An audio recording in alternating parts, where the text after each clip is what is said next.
주식시장에 실물 경제에 진짜 정말 많은 돈이 들어와 있습니다.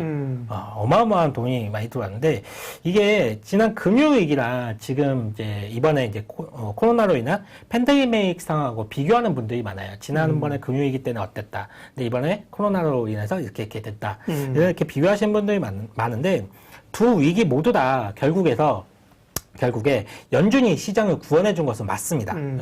근데 그 방식에 조금의 차이가 있거든요.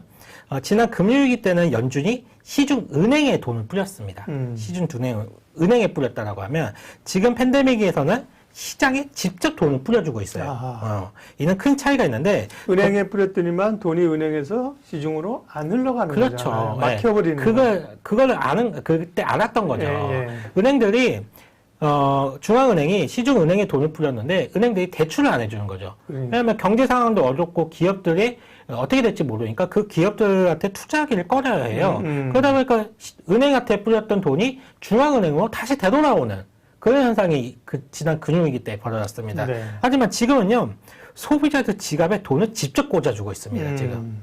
그러니까 이게 통화의 승수 효과, 경제학적으로 봤을 때는 통화의 승수 효과가 금융위기 때 뿌려진 유동성 효과와는 비교가 안 될 정도로 좀 클 거예요. 그러니까 시중에 정말 많은 자금들이 금융위기 때와는 차원이 다르게 많이 뿌려지고 있다고 보시면 될 것 같은데 제가 그 그림 하나를 가지고 왔어요. 이걸 보시면 지난번에도 한번 보여줬던 자료 같은데 연준의 그 자산입니다. 토탈 어셋 자산인데 과거 2007년에 이 연준 자산이 얼마였냐면 예, 사진 잠깐만 빼주세요. 그때 한 4조 달러까지 풀었죠. 이때 네. 금융위기 바로 직전에 네. 이때가 자산이 얼마큼이었냐면 8,900억 달러였어요. 네, 1조 달러 안 됐는데. 8,900억 달러였는데 이때 다우지수가 한 13,000포인트였습니다. 최고치가. 근데 이제 금융위기가 딱 터졌잖아요. 네. 그러면서 연준이 돈을 뿌리기 시작을 합니다. 돈을 뿌린다는 거는 연준에서 자산이 많아진다는 거예요. 시청자분들 그렇게 이해하시면 돼요.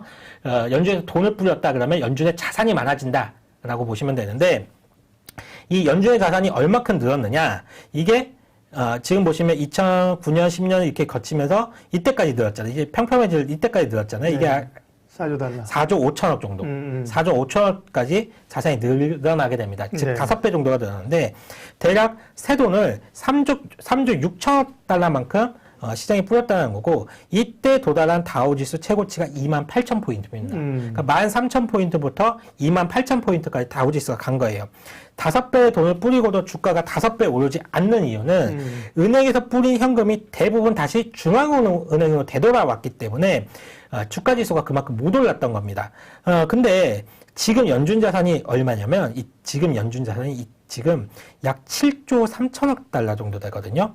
지금도 여전히 1,200억 달러씩 채권을 추가로 사고 있고 아마 궁극적으로 9조 달러에 육박할 거로 좀 보고 있습니다. 이번 팬데믹으로 인해서 4조 5천억 달러가 이제 새롭게 뿌려질 건데 지난번에 3조 6천억 달러가 다우지수 15,000포인트를 끌어올렸다라고 하면 이번 4조 5천억 달러로는 지수가 과연 얼마가 더 올라갈 수 있을까? 한번 볼게요. 제가 또 다른 그림을 가져왔는데 이때 이 그림이 제가 지금까지 말씀드린 걸 다 정리하는 겁니다. 금융위기 전에 이때가 13,000포인트였어요. 그러면서 연준 자산이 3조 6천억이 증가를 합니다. 그러면서 주가 지수가 28,000포인트 이때까지 올라갑니다. 그리고 코로나 팬데믹이 딱 터졌죠. 그리고 지금부터 뿌려지는 자산이 4조 5천억이 증가를 합니다. 그러면 3조 6천억으로 다우지수가 15,000포인트가 올랐단 말이에요. 이만큼이. 그러면 4조 5천억을 뿌려냈으면 과연 이게 얼마큼이 올라갈까? 한번 생각을 한번 해보세요. 이게 그리고 금융위기 때는 아까도 말씀드렸지만 은행에 뿌렸다라고 말씀드렸잖아요. 이거는 지금 뿌려진 자산은 은행에 뿌려진 자산이 아니라 시장이 직접적으로 뿌려대고 있습니다. 소비자들한테 돈을 꽂아주고 있어요. 그렇기 때문에 이 유동성 효과는 더욱 크게 좀 나타날 거다라고 보시면 되고 이게 지금 주가 지수가 올라가는 원동력입니다. 이 표가, 이 한 장이. 그렇기 때문에 지금 주가 지수가 올라간다는 거에 대해서 왜 올라가지? 실물 경기가 안 좋은데 왜 올라가지? 이런 생각을 할 필요 없이 그냥 연준에서 돈을 그만큼 뿌려댔구나. 그렇기 때문에 지금 주가 지수가 이만큼 끌어오르는구나. 그러면 지금 다우가 얼마인가? 다우가 지금 한 31,000포인트 정도 되죠? 31,000 뭐. 네네, 31,000 정도 되죠. 네. 네. 그러면 이제 앞으로 갈 길이 멀구나. 이런 걸 아실 수가 있죠. 주가 지수는 한참 더 올라갈 겁니다. 앞으로 갈 길이 멀습니다. 그렇기 때문에 우리나라 역시도 3,100이다, 뭐 3,200이 뭐, 꼭지다. 아니요. 4,000포인트 그 이상 분명히 갈 수 있다고 저는 보고 있습니다. 그렇기 때문에, 주가 지수는 향후적으로 더 올라갈 수 있는 여지가 많이 있다. 그렇기 때문에 우리 유튜브 시청하시는 분들도 이런 부분들 꼭 체크를 해가면서, 앞으로 주가 지수가 상승할 수 있다는 믿음을 가지고 주식을 한번 해보시면 될 것 같고요. 예. 그러면 알겠다. 주가가 올라갈 거라는 논리적 배경을 알겠다라고 하시면 이제부터 중요한 거는 그러면 계속 그러면 주가 지수가 올라가만 가겠느냐? 언젠가는 빠지지 않겠느냐? 그러면 언젠가 빠질 때 이거를 언제 그러면 우리가 도망갈 수 있을까? 그래서 지난번에 실질금리를 말씀을 드렸잖아요. 예. 네, 물가라는 부분도 상당히 중요한데 이렇게 돈을 많이 뿌려댔으니 물가가 올라가기 시작을 할 거 아니에요. 그리고 최근에 진짜 물가가 올라가고 있어요. 물가가 올라가고 있는데 물가는 금융위기 이후에 너무나 오랜 시간 동안 오른 적이 없었기 때문에 사람들이 거의 지금 무방비 상태입니다. 거의 10년 동안 물가가 안 올랐기 때문에 물가라는 거는 안 올라간다라고 보고 있어요. 그리고 제롬 파월 연준 의장 역시도 물가가 오른다라고 해도 즉각적으로 행동을 하지 않을 거라고 천명을 했기 때문에 굉장히 좀 물가에 대해서 좀 등한시하는 경우가 있거든요. 제롬 파월 의장이 얼마나 입담속을 시켰는지 지난번 1월 12일에 애틀랜타 연은 총재가 이런 말을 했었죠. 올해 채권 매입 테이퍼링 생각이 열려 있다. 이러면서 증시에 조금 노이즈가 좀 생기면서 증시가 좀 많이 빠졌었잖아요. 그런데 한 달 만에 말을 바꿉니다. 연준 성급하게 목표 달성 선언하지 않는 것이 중요. 최근에 애틀랜타 총재가 자신의 발언이 실수였다라고 좀 인정을 하면서 그 사이에 제롬 파월의 발언이 있었죠. 그렇죠. 예. 네, 물가가 아무리 올라가더라도 내가 인내심을 가지고 지켜볼 거라는 제롬 파월 의장의 발언이 있었죠. 연준은 경기를 충분히 뜨겁게 달구는 것이 장기 통화 정책의 틀이고 의도하는 바라고 최근에 애틀랜타 총재가 좀 말을 좀 바꿨습니다. 즉 연준의 행동이나 말을 그대로 받아들인다라고 하면 분명 물가가 일정 부분 올라도 긴축적인 스탠스는 행동하지 않을 거라는 것을 저희가 예상을 좀 할 수가 있겠죠. 이런 부분들을 좀 예상할 수 있겠는데 지금 최근에 보시면 미국의 10년물 기대 물가가 슬금슬금 올라가고 있는 중이에요. 기대 인플레이션, 실제 물가가 아니라 앞으로 물가가 오를 것이라는 예측 뭐 이런 거잖아요. 네. 네. 지금 제가 말씀을 드린 거는 아까 앞서 연준에서 어마어마한 그 돈을 뿌려댔기 때문에 증시가 많이 올라갈 것입니다라고 말씀드렸잖아요. 증시가 올라가는 과정에서 어떤 일들이 벌어질지에 대해서 제가 설명하는 거예요. 증시가 올라가는 과정에서 이런 일들이 계속적으로 우리 귀에 익숙하게 들려올 겁니다. 두고 보세요. 제 말대로 되는지 안 되는지. 보시면 앞으로 어떤 일이 계속 벌어질 거냐면 물가가 슬금슬금 계속 올라갈 거예요. 지금도 보시면 미 10년물 기대 인플레이션이 지금 올라가고 있잖아요. 네. 그리고 미국에서 추가적인 1조 9천억 달러의 경기부양책을 준비 중에 있잖아요. 금액이 문제일 뿐, 경기부양책 역시도 통과될 가능성이 높습니다. 이렇게 통과가 된다라고 하면 물가는 더욱더 올라갈 여지가 많이 있어요. 그래서 앞으로 증시가 올라가는 과정 속에서 이런 물가가 계속적으로 올라갈 건데, 여기서 잠깐 우리가 다시 한번 팬데믹 상황으로 다시 되돌아가 볼게요. 코로나가 딱 터지자 각 국가들마다 경제를 봉쇄하기 시작을 했죠. 그렇죠. 그리고 사람들 이동 수단을 제한했고, 그리고 가게 문을 닫는 가게 문을 닫는 경우가 많았고, 공장들도 멈춰 섰는데, 기업들 입장에서는 앞으로 어떻게 될지 모르니까 투자를 다 줄일 수밖에 없었어요. 그래서 생산이 감소할 수밖에 없었는데, 근데 중앙은행에서 소비자들 지갑에 돈을 직접적으로 꽂아주다 보니까 소비자들의 소비가 그대로 유지가 되는 거죠. 근데 생산은 줄었는데 소비가 늘어나다 보니까 가격이 인상되기 시작을 합니다. 대표적인 게 작년 하반기에 있었던 컨테이너 운임지수가 어마어마하게 올랐잖아요. 그렇죠, 예. 미국 같은 경우에는 공장이 폐쇄가 되고 공장에서 생산이 안 되다 보니까 소비는 그대로인데 이 물건들을 다 수입해서 써야 될 거 아니에요. 그러니까 컨테이너 수요가 폭발적으로 증가했던 거고 이런 것들 운임 요금을 다 올렸던 요인들이거든요.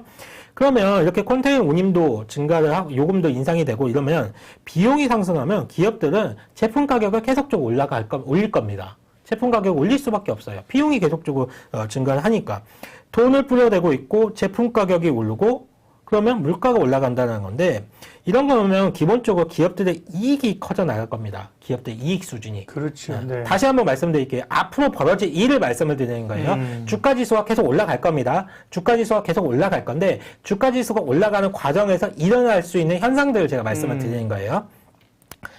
예를 한번 들어볼게요. 100만 원짜리 휴대폰이 있어요. 네. 100만 원짜리 휴대폰이 있습니다. 이게 원가가 80만 원이에요. 근데 이 기업은 영업이익률을 한 20%를 맞추고 싶어 해요. 그게 목표라고 할게요. 그러면 이익이 이제 원가가 80만 원이고 100만 원짜리 휴대폰이기 때문에 이익이 20만 원이 되겠죠. 그래 이해가시죠? 영업이익률이 20%죠. 근데 네. 원가가 2배로 상승합니다. 원가가 비용이 2배로 상승해요. 극단적으로 제가 표현한 거예요. 그럼 원가가 160만 원이 되겠죠? 그럼 영업이익률 20%를 맞추기 위해서는 제품 가격가 200만 원으로 상승할 수밖에 없어요. 그렇죠. 그렇죠? 네. 그러면 주가라는 거는 이익 곱하기 멀티플이 주가 있는데 비교를 한번 볼게요. A 케이스에서는 이익이 20만 원이었어요. 이익 20만 원 곱하기 멀티플 10배를 하면 주가 수준은 200만 원이 적정 주가가 됩니다. 하지만 B 케이스를 본다라고 하면 지금 이익이 40만 원이 됐잖아요. 200만 원 제품 가격에 원가가 160만 원이니까 이익은 40만 원이고 똑같은 멀티플 10배를 적용을 받으면 주가는 400만 원이 됩니다. 주가가 이렇게 올라갈 수밖에 없는 거예요. 이 경우를 본다라고 하면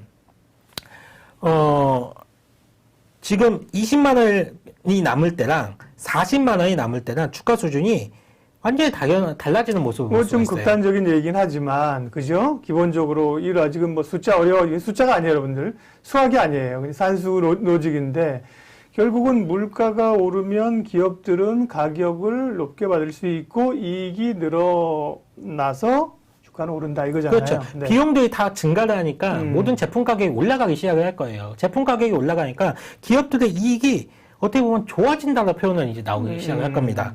그러니까 돈을 많이 찍어서 실질 물가가 오르는 시기에 본다라고 하면 실제적으로 실적이 서프라이즈하게 나오는 경우가 상당히 많아요.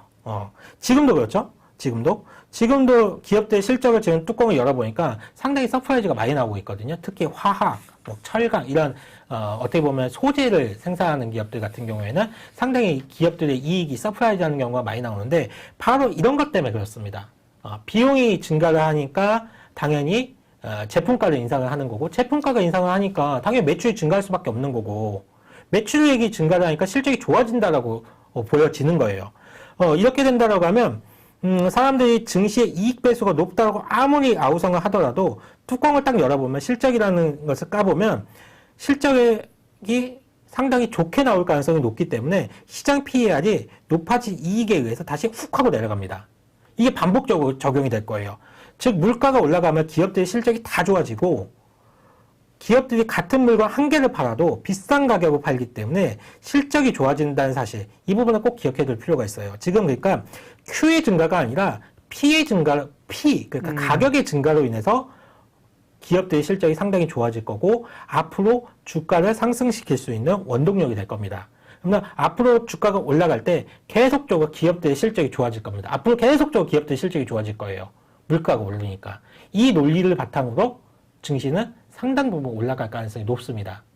그렇기 때문에 실적이 증가했다라는 것을 얘기를 들었을 때 정말 이 기업이 정말 뭔가 새로운 것을 개발을 해서 정말 좋아지는 건지 Q가 증가하는 건지 그러니까 물건을 많이 팔아서 Q가 증가하는 건지 아니면 단순하게 비용이 증가해서 가격적인 부분이 증가를 해서 그 기업의 실적이 좋아지는지 이런 부분들은 한번 구별을 해낼 필요가 있고요.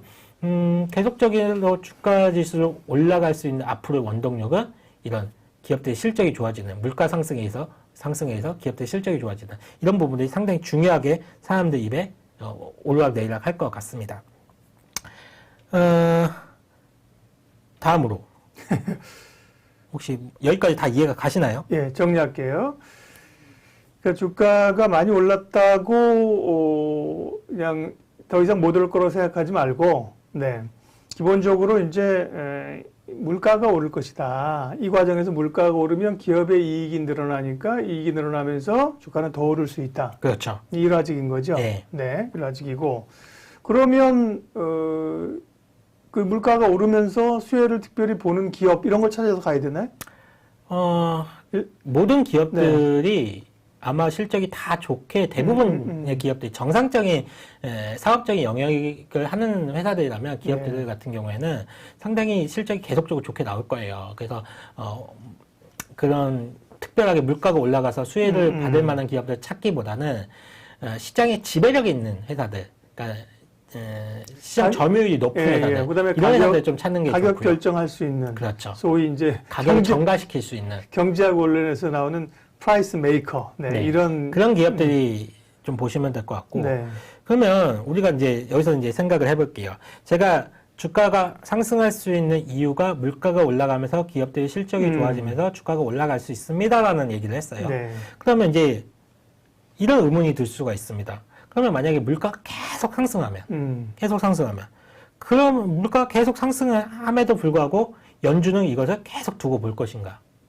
아니겠죠. 네. 그렇죠? 예. 아닐 겁니다. 시중에 자금을 빨아들이고, 뭐 금리도 오를 수 있고, 그걸 다 지금 긴장하고 있는 거죠. 그렇죠. 네. 일단은 기본적으로 이게 채권 같은 경우에는 고정금리잖아요. 기본적으로 채권은 고정금리인데 그렇죠.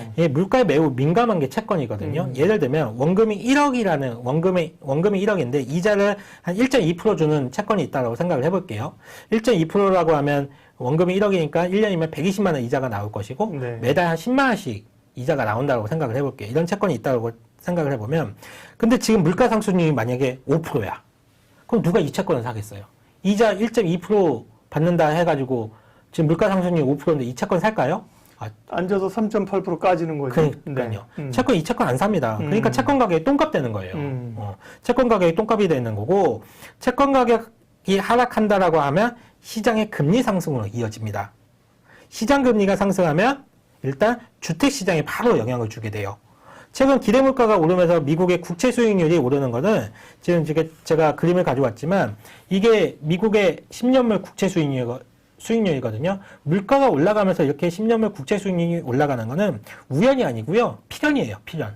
채권 가격이 하락하고 이러면서 시장 금리가 상승하고 그렇기 때문에 지금 이렇게 국채 수익률이 올라가는 건데 물가가 오르면 시장금리인 장기금리 상승을 막을 수는 없습니다. 그래서 이 부분을 한번 좀 체크를 해볼 수가 있는데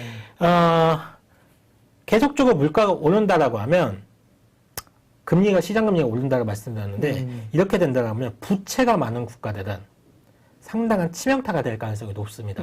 부채가 높은 기업이나 국가들 같은 경우 특히 중국 쪽을 좀 조심해야 할 필요가 있는데 최근에 애플이 애플 얘기 또 하게 되는데 애플이 지난주에 30년 만기의 채권을 발행을 했거든요. 채권 발행에 성공을 했는데 30년짜리 회사채 발행의 흥행에 성공했다는 얘기는 무슨 얘기냐면 애플이 앞으로 30년 동안은 망하지 않는다라는 자신감이 시장에서 먹혔다는 거예요. 이 회사는 30년 동안 망하지 않아. 그러니까 해당되는 채권이 발행이 된 거거든요. 근데 중국 기업이 만약에 30년짜리 채권을 발행한다라고 하면 과연 이걸 누가 살까요? 살 사람 별로 없어요. 대체적으로 신뢰가 없으니까 중국 기업들, 그러니까 신뢰가 없는 기업들 같은 경우에는 채권의 만기가 짧습니다. 1년짜리, 3년짜리, 5년짜리 이렇게 짧게 채권의 만기가 짧게 발행이 되거든요. 네. 그렇기 때문에 실질 만기가 짧은 시장에서는 가장 큰 문제는 뭐냐면 언제나 위기에 취약하다는 거예요.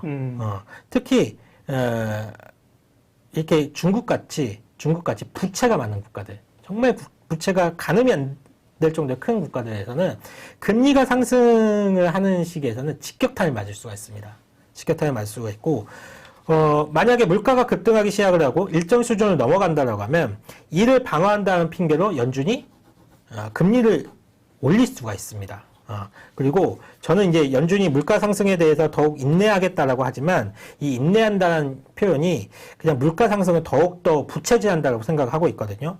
물가를 계속 끌어올려서 이거 누가 봐도 물가가 너무 많이 올랐기 때문에 금리 인상을 할 수밖에 없는 상황이 만들어진다라고 하면 이때 미국이 금리를 매우 빠른 속도로 올릴 겁니다. 이때 중국이 과연 버틸 수 있을까요? 저는 중국에서 버틸 수 있는 체력이 안 된다라고 봅니다. 그래서 며칠 전에 한 2주 전이었나요? 그 인민은행에서 조그만 액션이 조금 나왔을 때 그렇죠. 단기금리가 발작했었잖아요. 단기가 발작을 하면서 이게 우리나라 시장도 그렇고 중국 시장을 급락시켰잖아요. 15금리 한참 그렇죠. 15금리가 이게 나왔을 때, 급등했을 때. 그러니까 이게 언제든지 이 금리가 상승을 하면서 시장을 뒤집을 수 있는 폭탄이 될 수 있다는 것을 꼭 경계를 하셔야 됩니다. 그래서 조그만 시장이 위험해진다고 하더라도 중국은 그들의 신용으로는 채권이 재발행이 되지 않을 테니까 결국은 연쇄부도의 화염에 좀 빠질 수가 있거든요. 그래서 저는 물가가 올라가면, 물가가 계속적으로 올라간다고 하면 물가가 계속 올라가게 연준에서 할 겁니다. 끌어올리게 할 거예요. 끌어올리게 하면 도저히 금리 인상을 안 하면 안 될 정도로 끌어올릴 때 미국이 본격적으로 행동에 나설 겁니다. 중국 때리기를. 그러면 중국에서 상당히 큰 위기가 다가오지 않을까라고 좀 생각을 하고 있고, 사실 중국만 걱정해야 되는 상황도 아니에요. 우리나라도 상당히 걱정할 부분이 있는데, 지난해 3분기 기준으로 봤을 때 우리나라의 GDP 대비해서 가계부채 비율이 100.6%가 됐거든요.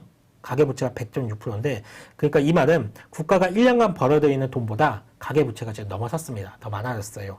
코로나 상황을 감안한다라고 하더라도 주요 선진국들이 한 78%, 미국이 한 81.2%, 가계부채 수준이 이 정도인데, 우리나라가 100%를 넘어갔다는 것은 상당히 높은 거죠.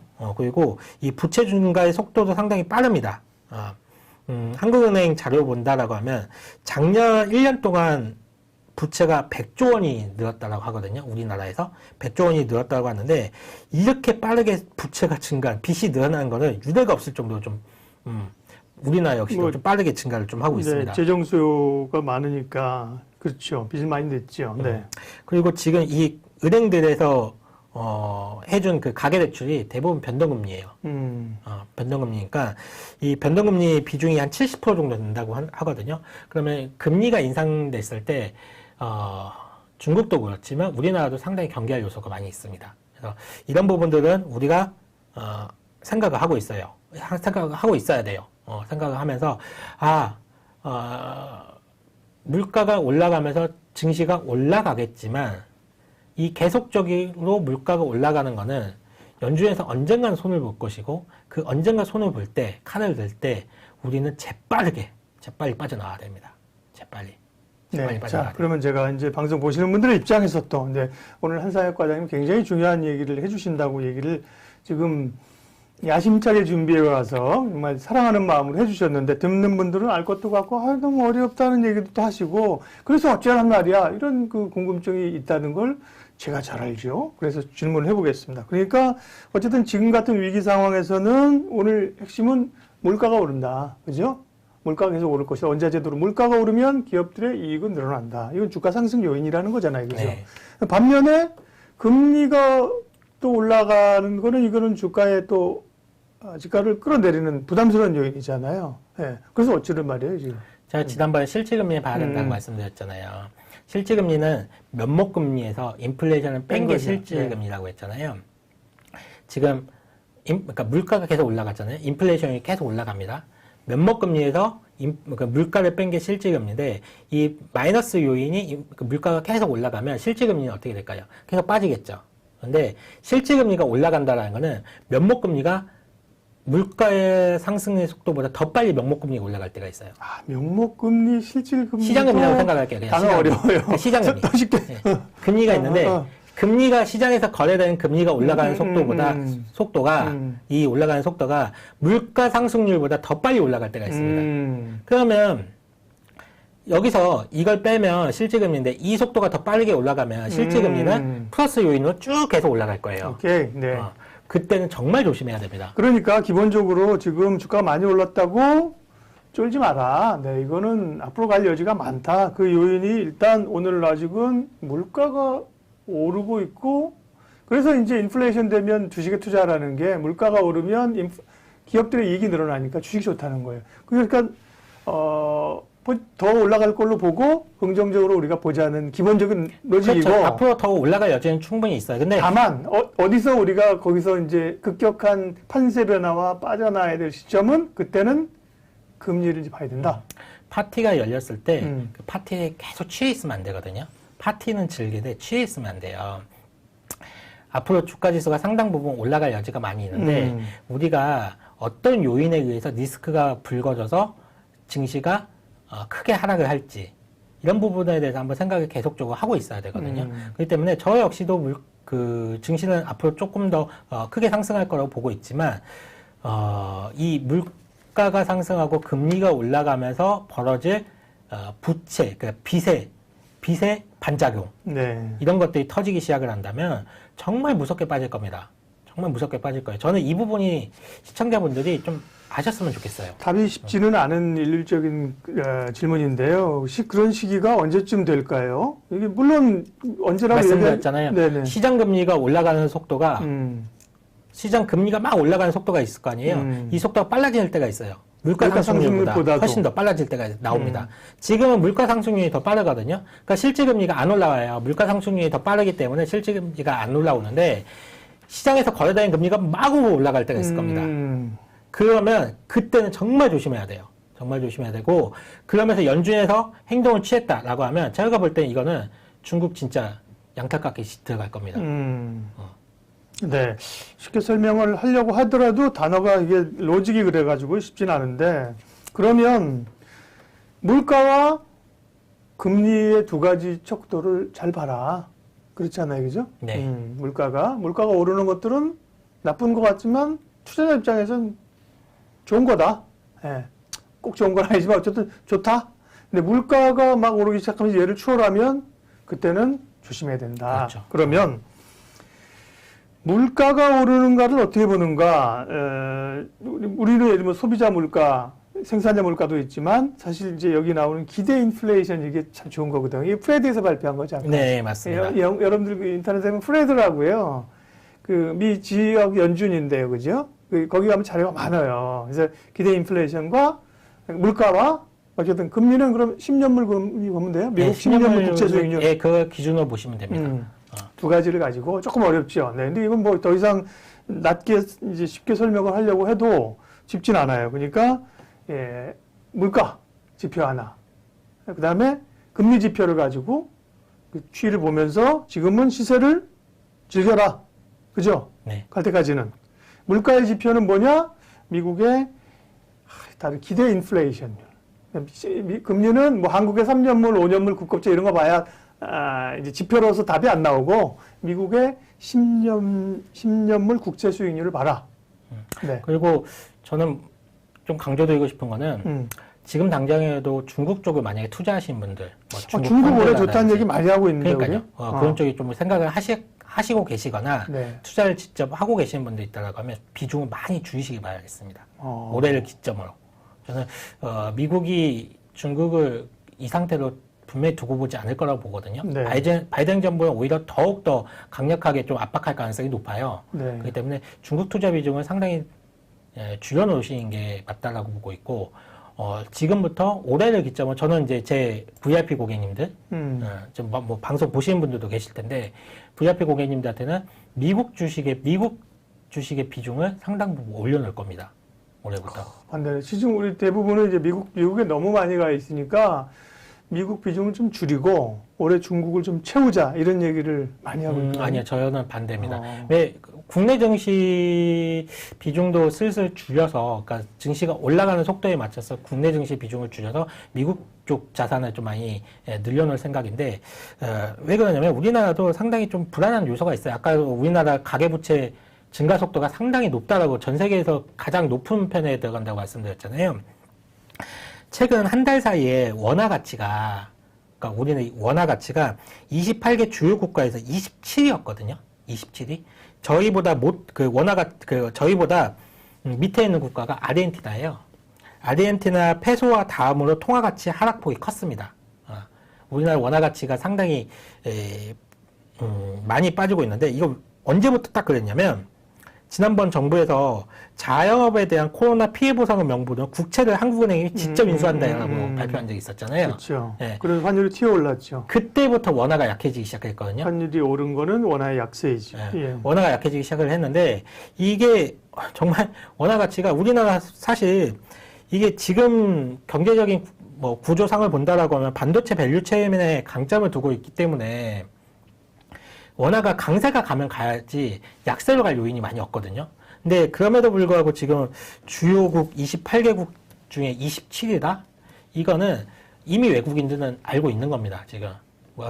알고 있는 거고, 국채 발행을 하게 된다, 국채에 추가적인 발행을 한다, 이런 것은 통화 가치를 하락을 시킬 거라는 거는 외국인이 이미 알고 있는 거고, 이 통화 가치가 통화 가치의 상대적 하락은 역시나 물가 상승을 또 할 수 있는 요인이기 때문에 우리나라 정부도 상당히 이런 부분 신경 많이 써야 될 겁니다, 앞으로.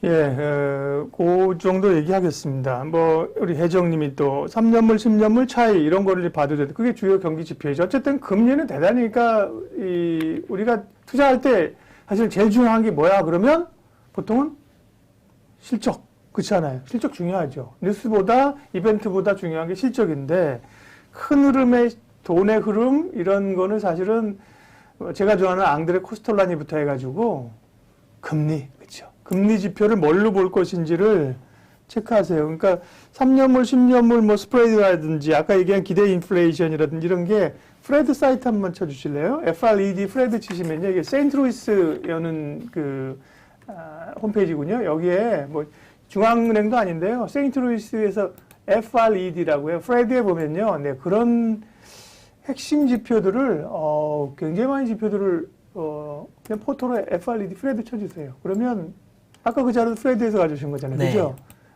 여기 보면, 어차피 좀, 죄송스럽고 안타까운 일이지만 사실은 이 물가 지표 우리가 투자하면서 한국의 소비자 물가 지수, 뭐, 한국의 국고채 5년물 볼 수는 없거든요. 예. 원화 달러 봐야 되고, 그럼 미국 10년물 국채 봐야 되고, 그게, 프레드 찾으셨어요? 네. 네네.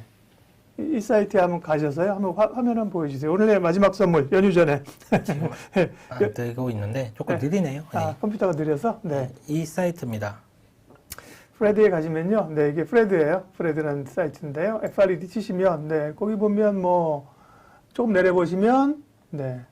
여기 보시면, 네네. 여기 뭐, 치시면 돼요. 이렇게 10이라고 치시면 이렇게 보면, 제일 먼저 뜨는 게 가장 사람들이 많이 찾고 있다는 게 뜨는 거거든요. 그러면 10을 딱 치면 뭐가 뜨냐면, 브레이크 이븐 인플레이션 레이트가 뜨죠. 그러니까 기대 인플레이션율. 그래요? 이게. 그러니까 10만 치면 이 10이라는 단어에서 사람들이 가장 많이 찾아보는 게 가장 우선순위로 보여져요. 그럼 이건 뭐냐면 이 사이트에서 사람들이 지금 아까 기대 인플레이션 그거예요? 이 네. 기대 인플레이션을 엄청 체크를 하고 있다는 거예요, 지금. 예, 그렇죠. 얼마큼 물가 지표에 대해서 글로벌 투자자들이 중요하게 생각하고 있는지 네. 네. 알 수 있는 부분입니다. 오늘 선물 하나, 이제, 한사회과장님이 큰 선물 드렸고, 저는 이제 약간 사이드 선물 하나 드렸습니다. 프레드 보시면요. 밑에도 보면 뭐, 여러 차트를 뭐, 소비자, 물가, 뭐, 아까 혜정님 말씀하신 뭐, 스프레드, 뭐, 이런 거 다 나와요. 중요한 지표들. 그 지표들 심심할 때 연휴에 프레드에 한번 들어가가지고요. 찾아보시고, 지표 몇 개 쭉 하시면 훌렁훌렁. 울렁울렁. 그림만 보세요, 그림만. 잉글리시라 울렁울렁거린다고요? 그림만 보시래요. 네. 그렇습니다. 네, 뭐, 안타깝고 현실이죠. 뭐, 우리가 한국 주식시장이 우리가 투자자하고 한국에 투자하는 분들이 많지만, 한국이 세계 금융시장을 주도하는 건 아니다, 사실은. 네. 뭐, 변방의 북설이라 그러면 좀 너무 우리, 좀 자국에 대한 혐오인지 모르겠지만, 하여튼 미국 시장을 봐야 된다. 네. 그렇죠? 맞습니다. 미국 시장이 점점 더 중요해질 것 같습니다. 왜냐면 달러를 이만큼 전 세계에 뿌려놨는데 이 달러를 회수를 하든 뭐 진짜 구워 먹든 삶아 먹든 뭔가를 해야 될 거 아니에요. 그렇기 때문에 미국은 앞으로 또 여기서 한 단계 더 발전하기 위해서 여러 가지 정책들이 또 나올 거예요. 예, 우리가 세계 시장을 흔들 날을 기대합니다. 그래야죠. 그래서 금융을 우리가 신경 써야 된다니까요. 그죠? 근데 정부에서 그런 거에 좀 더, 또 정부 욕하면 또 뭐라 그러신다. 그러니까 또 신경 써야죠, 우리가. 그죠? 제조업 좀 많이 갔지만요. 금융 가야 되고요. 네. 앞으로 이제 주식 투자를 하시는 분들, 우리 주린이 또는 이제 계속적으로 투자하실 분들은 위기가 왔을 때 이 위기 딱 한 번만 피하면 되거든요. 피하면 된다. 네. 위기가 딱 왔을 때 이 위기를 딱 얻어맞잖아요. 네. 그러면 못 일어납니다. 이게 딱 한 번 피하잖아요. 피하면 정말 평생에 한 번 있을까 말까는 기회가 오는구나. 부를 구축할 수가 있습니다. 자산이 확 업그레이드가 될 거예요. 이걸 위기를 다 얻어맞고 난 다음에 뭔가를 하려고 하면 힘들어요. 근데 이 위기가 왔을 때 딱 이 위기가 딱 한 번만 피하잖아요. 그러면 평생에 내 그 주식 시드머니라고 할까? 그런 투자금이 확 늘어날 겁니다. 위기를 피하면 자산 가치가. 위기를 잡을 수 있는 기회가 온다는 얘기네요. 그렇죠. 보통은 말씀하신 것처럼 앉아서 함께 두드려 맞잖아, 그죠? 그러니까 이제 그 두드려 맞지 말라고 제가 오늘 이 말씀을 드린 거예요. 그러니까 그 위기가 왔어도 주식을 사고 싶어도 투자를 하고 싶어도 뭐 같이 물려 있는데 뭐 그죠? 그렇죠. 같이 두드려 맞아가지고 서로 위안하면서 있으니까 그 위기를 미리 피해서 피난처로 갔다가 기회가 왔을 때 잡아라. 제가 오늘 드릴 말씀으로 인해서 나중에 혹시나 위기가 왔을 때, 위기가 찾아왔을 때 한 분이라도 피하신 분들이 좀 수익률 관리를 잘 하신 분들이 있다라고 하면 저는 오늘 방송이 굉장히 유익했을 것 같습니다. 또 그런 상황 지금은 아직까지 진행형이니까 지금 그렇다고 뭐 당장 뭐 그렇죠. 지금 당장 일어날 일은 아니에요. 2월 위기설, 3월 위기설을 얘기하는 건 아닙니다만 그런 거 아닙니다. 그런 어떤 시그널이나 징후가 잔파동 말고 큰 파동의 변화가 있으면 이렇게 경고를 좀 우리에게 나와서 해주십시오. 알겠습니다. 예. 그러게요. 유익하다고 그러시니까, 네, 감사합니다. 뭐, 조금 어려운 뭐 단어들도 있지만, 네, 익숙해져야죠. 뭐, 네. 4월 위기설 있습니까? 타짜님? 네, 위기설을 자꾸. 4월 위기설 없습니다. 없습니다. 위기설은 퍼지면 좋아. 왜? 위기가 안 와. 늘, 그죠? 맞아요. 9월 위기설 막 이러면요. 9월 위기설, 9월 위기 안 와요. 근데 그런 거 없어. 조용할 때, 그죠? 네, 조용할 때 나와요. 오늘, 예. 곽 부장님 방송 있습니다. 7시에. 있죠? 맞죠? 네. 7시에 곽 부장의 또 연구소가 있습니다. 설 특집 구성은 어떻게 되나요? 그러니까 내일부터 이제 설이잖아요. 오늘이 수요일이죠. 목, 금, 토, 오후 4시에 이 시간에 저희가 방송을 합니다. 예. 죄송하지만 나와서 생방은 못 하고요. 저희가, 누구요? 곽 부장님이요? 설 특집 8시 반이에요? 그럼 4시에는 안 해요? 말씀해, 4시에는 안 합니까? 네. 예. 제가 지금 귀에서 지금 여러분 듣고 있어서, 우리 운영자님이랑 듣고 있어서, 4시가 아니라 8시 반이래요. 내일부터 설 특집을 8시 30분에, 네, 8시 30분에 저희가, 수요일이죠. 목, 금, 토 3일 동안 할 거고요. 또 주말에는 저희 또 여기 계신 우리 전문가들이나 또 방송하실 것이고, 목, 금, 토, 저녁 8시 반에, 무슨 내용이냐면요. 추석 이후가 궁금하니까, 그죠? 추석 이후에 어떤 종목에 주목해야 되느냐, 뭐, 이 내용, 하고요. 그리고, 오늘 이제 한상혁 과장님도 말씀하셨습니다만, 금리. 네. 금리가 왜 중요한가, 올해. 뭘 봐야 되나, 지표를 뭘 보여야 되면서 어떻게 봐야 되는가, 그런 거시경제 얘기도 좀 할 거고, 주로는 이제 설 이후에 변수들, 핵심 대응 전략, 이런 거 이제 할 겁니다. 네. 목, 금, 토, 휴일 동안에 저녁 8시 30분, 네. 실시간으로 나가고, VOD 보셔도 되고요. 네. 한상혁 과장님 팬들이 많아요. 네. 저 계실 때는 이런 거 안 주시는데, 과장님만 오시면 이렇게 막 금딱지가 날라옵니다. 아이고, 감사합니다. 네. 해피박님이. 농담이에요, 여러분. 저한테 또 안 보내셔도 돼요. 네. 한상혁 과장님. 네. 블로그리 텔레그램 채널 많이 들어오시면요. 이런 얘기 제가 계속적으로 풀어내고 있거든요. 아마 한 번 들으셔가지고 잘 이해가 안 되시는 분들은 계속 들으시면 이해가 갈 겁니다. 그래서 제가 텔레그램 채널에 여러 소식들과 이런 저런 얘기, 금리, 물가 이런 얘기 계속 하고 있으니까 들려주고 있으니까 많이들 들어오셔가지고 들으신다라고 하면 계속 좀 많은 도움이 되지 않을까. 많이들 들어오세요. 네. 공짜니까요. 무료예요, 무료. 그러니까 텔레그램에 송파동 블로그리. 네. 그래도 우리 과장님이 선물 주고 가시니까 우리 또 시청자분들도 팬들도 네, 좋은 선물을 덕담들을 제갈 공명 같은 분이라고 네. 아이디어가 많으시죠. 네. 좋습니다. 네. 텔레그램 보고 계신 분도 있고, 텔레그램 가입 안 하신 분도 있고, 네.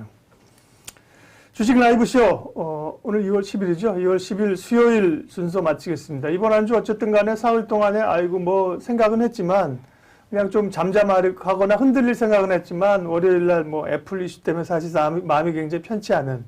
그리고 뭐 요즘은 올라도 변동성이 워낙 커가지고. 저는 사실 네. 딱 한마디만 더 할게요. 돼요. 네. 사실 애플 이슈가 딱 터져가지고 네. 주초에 막 빠졌잖아요. 네. 자동차 관련주들이.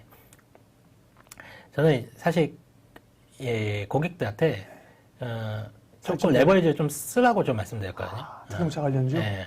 왜냐면 레버리지 쓰는 거에 대해서는 저는 찬성을 해요. 막 그렇게 막 반대 어디 보면 레버리지 절대 쓰지 마세요. 신용은 안 됩니다. 대출하지 마세요. 막 그러잖아요. 잘 모르시는 분들은 맞죠, 초보들은. 근데 잘 알고 쓰시면 그렇죠. 네. 잘 알고 쓰시면 됩니다.